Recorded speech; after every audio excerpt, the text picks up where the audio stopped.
Shalom saudaraku yang kekasih dalam Tuhan Yesus Kristus. Selamat malam, salam sejahtera untuk kita semua, dimanapun saudara-saudara berada. Selamat datang kembali di Renungan Kristen malam hari ini.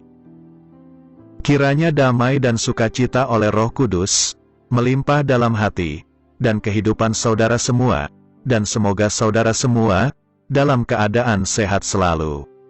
Sebelum kita mendengarkan renungan firman Tuhan, mari sama-sama kita berdoa. Bapa kami yang di sorga, Bapa yang baik dan penuh kasih sayang, Bapa di dalam nama Tuhan Yesus Kristus. Kami mengucap syukur Tuhan, oleh karena pertolongan-Mu di sepanjang hari ini, kami boleh dimampukan Tuhan, untuk melewati hari ini, melakukan tugas tanggung jawab kami, mengerjakan segala aktivitas kami, dengan pertolongan Tuhan. Terima kasih ya Tuhan, pada saat ini kami kembali akan merenungkan firman-Mu. Berbicaralah pada kami, urapi kami, jamah hati kami, supaya kami dapat mengerti akan maksud firman-Mu. Terima kasih Tuhan, dalam nama Tuhan Yesus Kristus, kami berdoa. Amin. Saudaraku, ayat renungan kita pada malam hari ini terdapat dalam kitab Wahyu pasal 17, ayat 1-14, yang berbunyi demikian. Lalu datanglah seorang dari ketujuh malaikat, yang membawa ketujuh cawan itu, dan berkata kepadaku, "Mari ke sini, aku akan menunjukkan kepadamu, putusan atas pelacur besar, yang duduk di tempat yang banyak airnya. Dengan dia, raja-raja di bumi telah berbuat cabul, dan penghuni-penghuni bumi telah mabuk oleh anggur percabulannya. Dalam roh, aku dibawanya ke padang gurun, dan aku melihat seorang perempuan, duduk di atas seekor binatang yang merah ungu, yang penuh tertulis dengan nama-nama hujat. Binatang itu mempunyai 7 kepala, dan 10 tanduk. Dan perempuan itu memakai kain ungu, dan kain kirmizi, yang dihiasi dengan emas, permata, dan mutiara, dan di tangannya ada suatu cawan emas, penuh dengan segala kekejian dan kenajisan percabulannya. Dan pada dahinya, tertulis suatu nama, suatu rahasia, Babel besar, ibu dari wanita-wanita pelacur dan dari kekejian bumi. Dan aku melihat perempuan itu, mabuk oleh darah orang-orang kudus, dan darah saksi-saksi Yesus. Dan ketika aku melihatnya, aku sangat heran. Lalu kata malaikat itu kepadaku, "Mengapa engkau heran? Aku akan mengatakan kepadamu, rahasia perempuan itu, dan rahasia binatang yang memikulnya, binatang yang berkepala 7, dan bertanduk 10 itu. Adapun binatang yang telah kau lihat itu, telah ada, namun tidak ada. Ia akan muncul dari jurang maut, dan ia menuju kepada kebinasaan. Dan mereka yang diam di bumi, yaitu mereka yang tidak tertulis di dalam kitab kehidupan, sejak dunia dijadikan, akan heran, apabila mereka melihat, bahwa binatang itu telah ada, namun tidak ada, dan akan muncul lagi." Yang penting di sini, ialah akal yang mengandung hikmat. Ketujuh kepala itu, adalah 7 gunung, yang di atasnya perempuan itu duduk. Ketujuhnya adalah juga 7 raja, 5 di antaranya sudah jatuh, yang 1 ada, dan yang lain belum datang, dan jika ia datang, ia akan tinggal seketika saja. Dan binatang yang pernah ada dan yang sekarang tidak ada itu, ia sendiri adalah raja ke-8, dan namun demikian, 1 dari ketujuh itu, dan ia menuju kepada kebinasaan.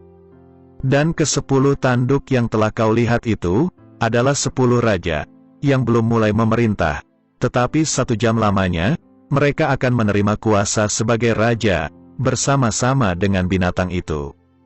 Mereka saya sekata, kekuatan dan kekuasaan mereka berikan kepada binatang itu.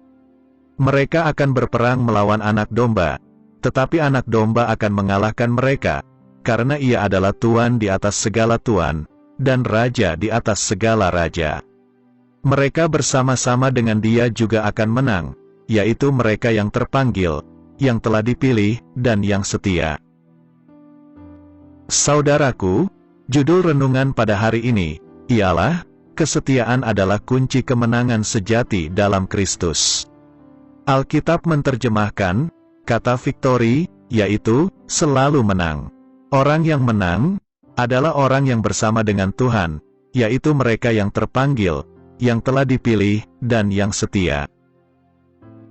Berikut ini adalah rahasia kemenangan sejati dalam Kristus. Yang pertama, mereka yang terpanggil. Kita dipilih Yesus, bukan karena kita memilihnya, namun karena Dia yang memilih kita. Seperti yang tertulis dalam kitab Injil Yohanes pasal 15, ayat 16, demikian. Bukan kamu yang memilih aku, tetapi akulah yang memilih kamu. Dan aku telah menetapkan kamu, supaya kamu pergi, dan menghasilkan buah, dan buahmu itu tetap, supaya apa yang kamu minta kepada Bapa dalam namaku, diberikannya kepadamu. Saudaraku, kita adalah orang-orang yang telah menerima panggilan yang sejati dari Yesus. Kalau kita sadar bahwa kita adalah orang yang terpanggil, segala sesuatu yang Tuhan izinkan terjadi dalam hidup kita, itu adalah proses darinya. Masalah dan tantangan yang kita alami adalah proses bayar harga, agar kita menjadi alat kemuliaan Tuhan, sehingga orang lain dilawat dan dijamah Tuhan. Dalam kitab 1 Korintus pasal 7, ayat 22, berkata demikian. Sebab seorang hamba, yang dipanggil oleh Tuhan dalam pelayanannya, adalah orang bebas, milik Tuhan. Demikian pula orang bebas, yang dipanggil Kristus, adalah hambanya. Saudaraku, hidup ini membutuhkan pemenang-pemenang. Kita adalah milik Kristus. Kalau kita sadar kita adalah miliknya, hidup kita akan mengikuti cara Tuhan yang ajaib. Dalam kitab Galatia pasal 5, ayat 13, mengatakan demikian. Saudara-saudara, memang kamu telah dipanggil untuk merdeka. Tetapi janganlah kamu mempergunakan kemerdekaan itu sebagai kesempatan untuk kehidupan dalam dosa, melainkan layanilah seorang akan yang lain oleh kasih. Kalau kita sudah terpanggil dan dimerdekakan Kristus, jangan kembali hidup dalam dosa. Kalau kita masih bergaul dalam cara hidup yang lama, kita akan terjerat dan tidak akan lepas darinya. Janganlah kemerdekaan kita disalahgunakan untuk melakukan dosa kembali. Dalam kitab Ibrani pasal 9, ayat 15, berbunyi demikian. Karena itu, Ia adalah pengantara dari suatu perjanjian yang baru, supaya mereka yang telah terpanggil dapat menerima bagian kekal yang dijanjikan, sebab Ia telah mati untuk menebus pelanggaran-pelanggaran yang telah dilakukan selama perjanjian yang pertama. Saudaraku, darah Yesus diberikan secara gratis, bukan karena murahan, namun karena terlalu mahal dan mulia. Dan waktu kita sadar, itu adalah kasih Allah yang begitu besar pada kita. Yang kedua, mereka yang telah dipilih. Dalam kitab 1 Petrus pasal 2, ayat 9, berbunyi demikian. Tetapi kamulah bangsa yang terpilih, imamat yang rajani, bangsa yang kudus, umat kepunyaan Allah sendiri, supaya kamu memberitakan perbuatan-perbuatan yang besar dari Dia, yang telah memanggil kamu keluar dari kegelapan kepada terang-Nya yang ajaib. Dan dalam kitab Injil Matius pasal 22, ayat 14, berbunyi demikian. Sebab banyak yang dipanggil, tetapi sedikit yang dipilih. Saudaraku, pada akhir zaman ini, akan terjadi banyak kejatuhan manusia, karena tidak tahan akan proses dari Tuhan, tidak banyak yang dipilih oleh Tuhan. Mari kita serius, dan ambil bagian untuk Tuhan, melalui pujian dan penyembahan kita. Hargai keselamatan yang sudah diberikan oleh Tuhan. Biarlah hidup kita saat ini, dan anak cucu kita, dicintai oleh Tuhan, dan menjadi ahli waris kerajaan-Nya. Yang ketiga, mereka yang setia. Dalam kitab Amsal pasal 19, ayat 22, berbunyi demikian. Sifat yang diinginkan pada seseorang, ialah kesetiaannya. Lebih baik orang miskin, daripada seorang pembohong. Dan dalam kitab 1 Korintus pasal 4 ayat 2, berkata demikian. Yang akhirnya dituntut dari pelayan-pelayan yang demikian, ialah bahwa mereka ternyata dapat dipercayai. Saudaraku, selain terpanggil dan terpilih, kita juga harus menjadi orang yang punya integritas dan kesetiaan. Kesetiaan dalam Alkitab berarti dapat dipercayai. Semakin kita diberkati dan dipercaya Tuhan dalam perkara besar, tetaplah setia. Marilah kita menjadi orang yang terpanggil, terpilih, dan setia. Maka kita akan menjadi orang-orang yang penuh dengan kemenangan. Tuhan Yesus kiranya memberkati kita semua yang mendengarkan renungan pada malam hari ini. Amin. Tuhan Yesus memberkati. Demikianlah renungan firman Tuhan pada malam hari ini. Semoga menjadi berkat bagi kita semua. Dan untuk menutup renungan pada malam ini, mari kita berdoa.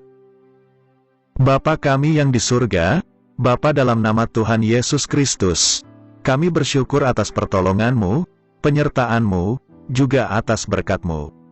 Kami berbahagia dan bersyukur atas kebaikan Tuhan dalam hidup kami. Terima kasih buat penyertaan Tuhan di sepanjang hari yang telah kami lewati, hingga pada malam hari ini, kami boleh bersyukur lagi di hadapan Tuhan, melalui doa dan renungan pada malam hari ini. Terima kasih buat firman-Mu pada hari ini ya Tuhan, kami mau selalu belajar dan terus belajar tentang firman-Mu. Firman-Mu yang menguatkan dan meneguhkan iman kami. Firman-Mu yang mengubahkan hidup kami. Kami mau melakukan firman-Mu ya Tuhan di sepanjang hidup kami, agar kami tetap kuat berjalan bersama dengan Engkau. Terima kasih ya Tuhan, buat kesempatan hidup yang masih Engkau berikan. Kami mau pakai untuk hormat dan kemuliaan nama-Mu. Kiranya Engkau terus memberkati kehidupan kami, keluarga kami, sanak saudara kami, daerah tempat tinggal kami, bangsa dan negara kami, pemerintah-pemerintah kami, biarlah semuanya dalam perlindungan-Mu ya Tuhan, dan jadilah sesuai kehendak-Mu yang terbaik dalam kehidupan kami. Ya Tuhan, hamba berdoa buat saudara-saudaraku, yang sudah mendengarkan renungan hari ini, yang saat ini sedang mengalami sakit penyakit, pergumulan masalah, kebutuhan ekonomi, kiranya Engkau jamah, sembuhkan dan pulihkan, berkati perekonomian mereka, serta berikan jalan keluar, di setiap pergumulan masalah yang mereka sedang hadapi. Dan ajarlah kami ya Tuhan, untuk selalu berharap dan percaya sepenuhnya, kepada Tuhan Yesus. Pada malam hari ini ya Tuhan, kami akan beristirahat dalam tidur kami. Kiranya Engkau sertai dan lindungi kami di sepanjang malam ini, sehingga kami boleh bangun besok pagi, dengan tubuh yang sehat, kuat, serta diberkati Tuhan. Terima kasih Tuhan, inilah yang menjadi doa dan permohonan kami. Dalam nama Tuhan Yesus, kami berdoa. Amin.